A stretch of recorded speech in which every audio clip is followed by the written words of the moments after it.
I told you, I am coming in 4000 AD. I have seen your paper. By reading the paper, I should know what happened. Everything has been destroyed.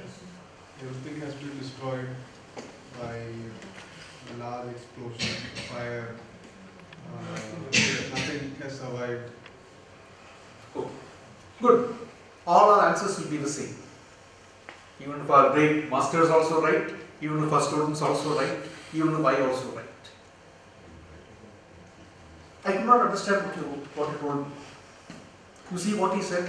There was great destruction, there was great fire, everything was destroyed. Should I believe it? How big was the explosion? Was it as big as this room? Was it as big as this university campus? Or was it as big as this whole town? How can I believe you? But I asked you to describe that explosion and you told me the after effects.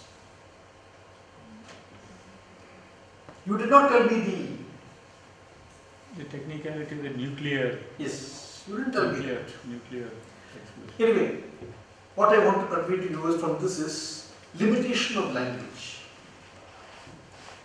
Our human language is an inadequate expression. When you go home, you please try to even describe the matchbox. The only yardstick is the man who has not seen that matchbox should be able to understand what you are telling. We are all working by mental imagery.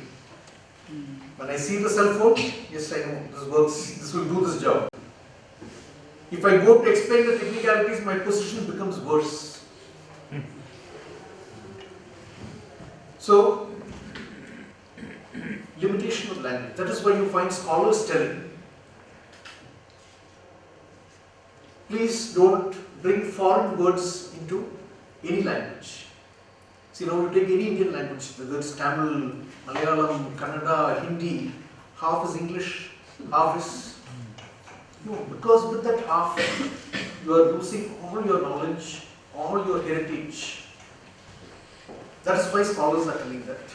And this one, you'll be surprised to know, what do you think this is? This looks like some huge musical instrument, some trumpet or something. Very sorry. This is how aircraft detection before radar was invented was being carried out. Those huge trumpets, the soldiers used to go and keep their ear, and hearing the disturbance in the air waves, they used to say that there's an aircraft coming. Very little tough. Anyway, this was the limitation of language which I wanted to tell you. And you see what we have lost. In first half of 20th century, India lost 1/5 of its languages. In second half, we lost 1/3. And January 26, 2000, last Boer language of Andaman Islands became extinct. With the language, everything goes. Now we'll quickly go. But Bollywood would survive. And the Maharshi now he gives various, see now to understand the problem. Then the Maharshi says that we had aircraft. You could not believe it. Because, see, he was in the position of an observer. I did not ask him, because when I go, I ask him to describe a plane journey. They are not able to describe. Because we are all in the position of an observer. We are observing and we are telling. I am telling that there is light coming from this. But if you ask me to explain how it is working, how it is doing, and make another man understand, it becomes very difficult. And you see what he says, look at this.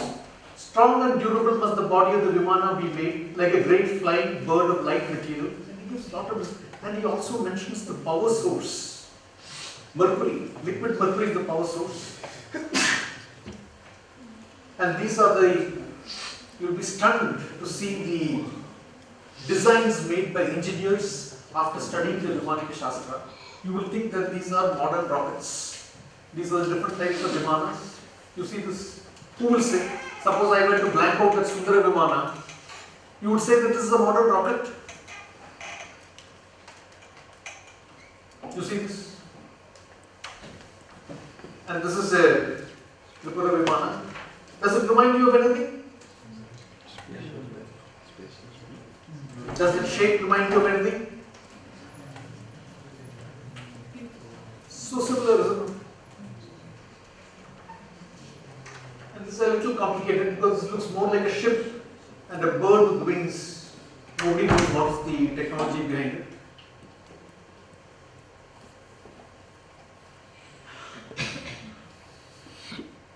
And these are the modern NASA drawings. It's almost similar, is it not? This one and this one, they look very similar to what was the drawings in the Vimaniya Shastra.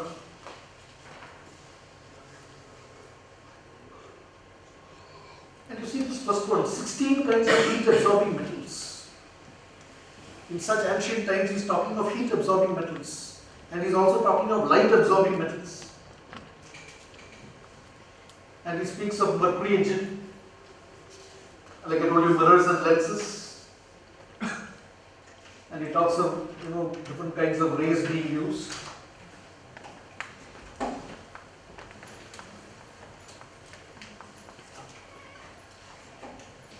And he's a famous Italian Indologist, and he says that this Maharishi Bharadwaja is only an observer. He is not an aeronautical engineer. I think he was giving his observations. That is why he is not able to fully describe the whole thing.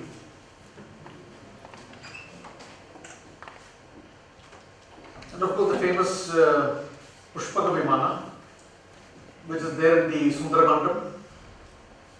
And you see, this is what Hanuman saw.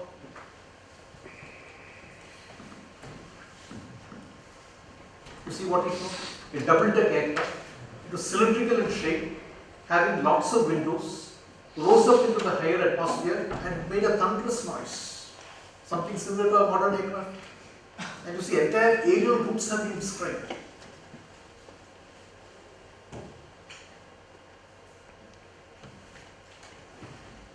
And when we extraterrestrials, our Puranas say there are 400,000 human-like races of beings living in various planets. We don't be much enamored of that 400,000 different kinds, because if an extraterrestrial were to come here, he would also say that all of you, there are so many different types of human beings. None of you are alike. So think of it in that sense.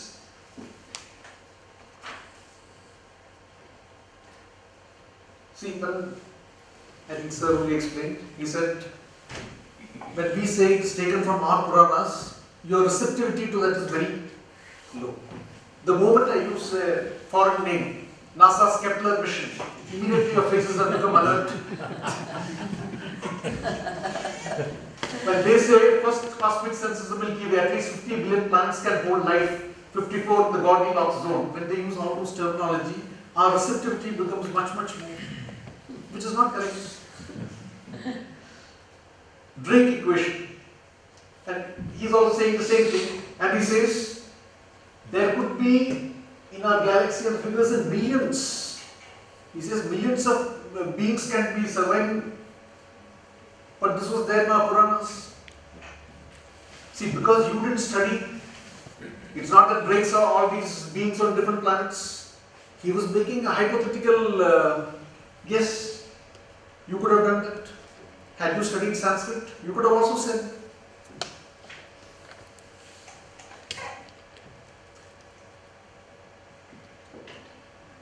I just want to 5 minutes on this.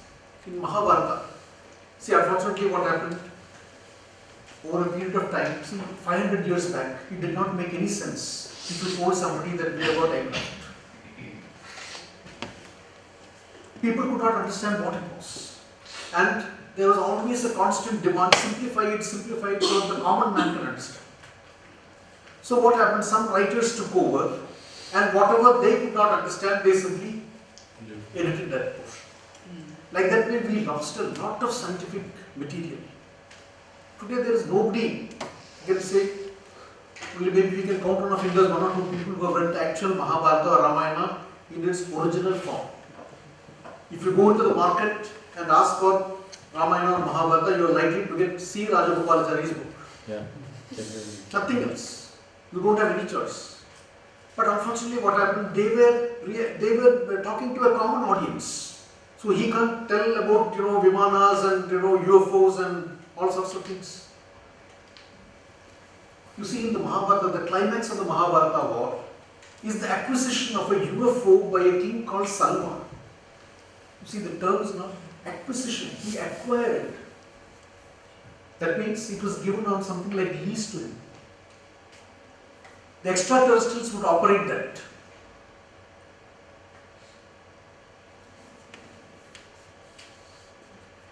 And who gave it to him? He says, one chap from a distant planetary system called Taltala. It was called Taltala, just like you have given so many names, Mercury, Mars, and all those things. Some name has been given from extraterrestrial. And his name is Maya Danava. He gave that UFO to him. But the UFO would be operated by the extraterrestrials only. A wet lease. Huh? It was a wet lease. Wet lease. So students, you may not, I don't know what to say, appreciate it or this thing, but only one slide. That one slide should change your opinion. Just one slide.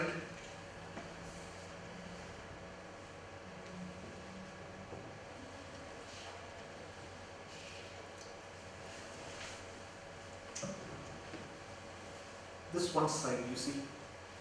The occupants of the Sauba were Nivata Kavachas, clad in airtight armor. You see, 50,000 years back, if somebody should say that that man who has come here on earth, he is wearing air-clad armor, what does it mean? It shows their scientific knowledge was at such a high level. They knew about gravity, they knew about atmosphere, everything. And it is said that that man who comes, he cannot breathe in our environment. Therefore, he was clad in airtight armor. And that is exactly what we also did when we sent man to the moon. He was in airtight armor. He was a Nivata Kavacha. Suppose I ask you to describe, you say this is a human being. Had you not known? You would also say it is some other creature. That one slide should change your opinion. And you should think deeply about the technical excellence that was there once upon a time in this country. And I'll tell you also why we lost it. And this is the attack. And later, with the Sudarshan Chakra, this UFO is said to have been destroyed. And of course, there are many other instances also. We come back to the nuclear explosion. I know one question that all of you will ask me is, why there is no continuity? If you say that all these things were there, all these UFOs came, why? There was a discontinuity somewhere. And that answer is available. It's a little detailed. I will just read to you one paragraph and then we'll go to the next description. You see this? It was as if the elements had been unleashed. The sun spun round in circles. Scorched by the fearful heat, the weapon the world breathed, water boiled animals, the raging fire made the trees topple. Such an awful weapon. You see this, never before have we seen such an awful weapon, and never before have we heard of such a weapon. One description, it's a little more detail, I will not go into that. We will go to another description. This is an eyewitness account of what took place in Nagasaki, because one of the pilots who dropped the bomb, it is his description. Observers in the tail of a ship saw a giant ball of fire rise as though from the bowels of the earth, belching forth enormous white smoke rings. Next they saw a giant pillar of purple fire 10,000 feet high, shooting skyward with enormous speed and all those things. He comes down. And you see the last one, it was as though the decapitated monster was growing a new head. And these sort of fantastic imaginations he gave. And this is done by William L. Lawrence, member of the team that bombed Nagasaki. He became a science writer and later a Pulitzer Prize winner. Which description did you like? The first one or the second one? Because I know the first one you did not have much time to go through. But which appealed to you? First. First? Very good. But do you know where the first was taken from?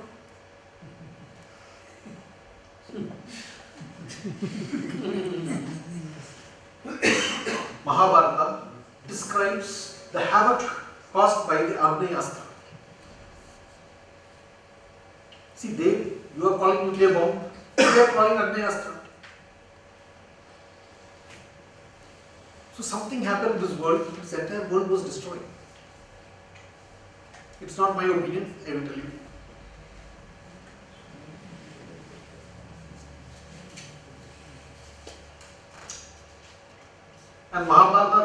14 billion people were killed in less than 3 weeks. Only WMD's weapons of mass destruction can cause such huge numbers. And current world population is only around 6 billion. So we have quite a lot of production waiting. The man who said was Robert Oppenheimer. He is considered as the father of the modern atomic bomb.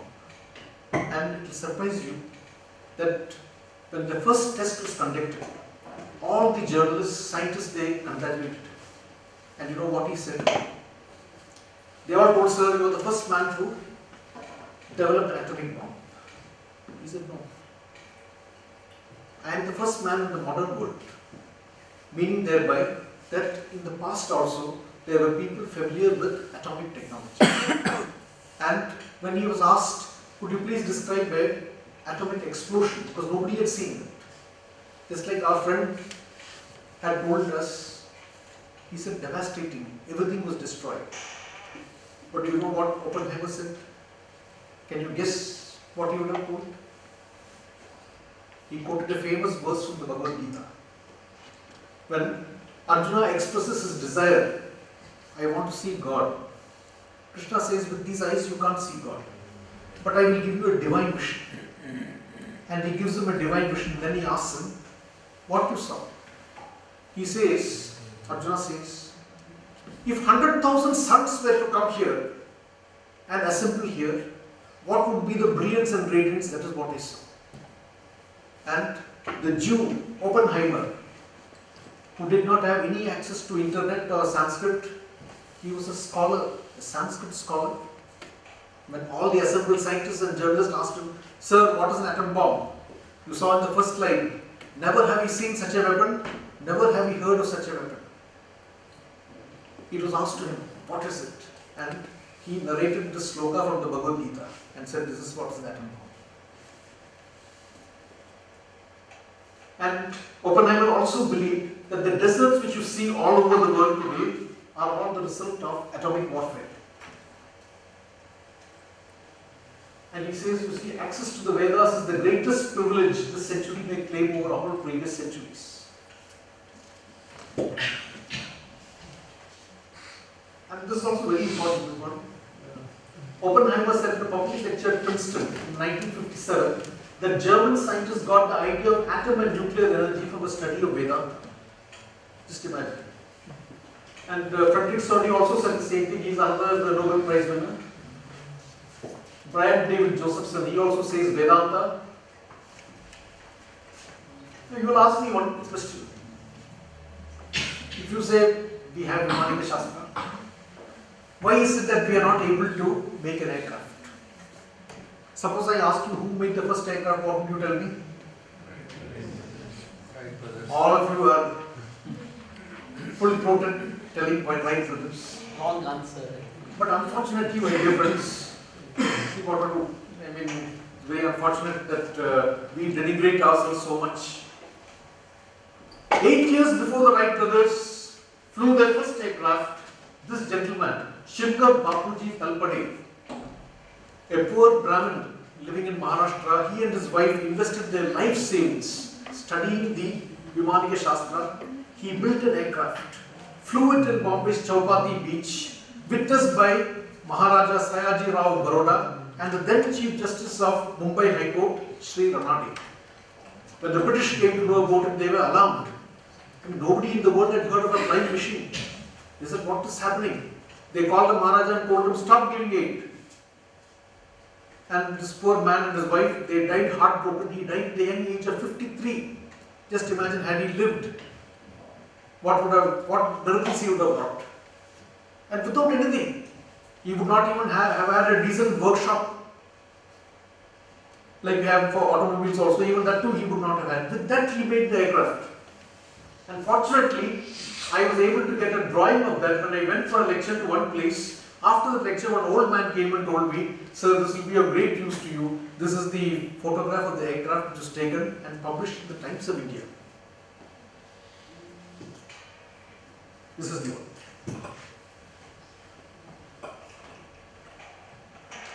It is unfortunate we are not able to name even a single airport after this great man. Any other country in the world he would have been a national hero. Here he is unheard of. My only prayer to all the faculty of TAPMI, you have got so many buildings. Please name one building after Maharishi Bharadwaja, one building after this great man.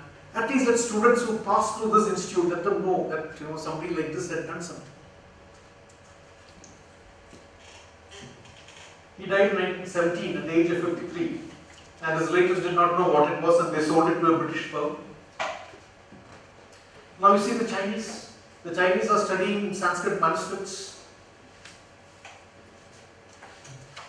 and they are included in their space program. Germany, Hitler was sending teams of scientists to Saraswati Mahal Library in Tanjavur. They were deciphering all the Sanskrit texts. NASA, they are having a huge collection, and now NASA scientists have made it mandatory that they should study Sanskrit.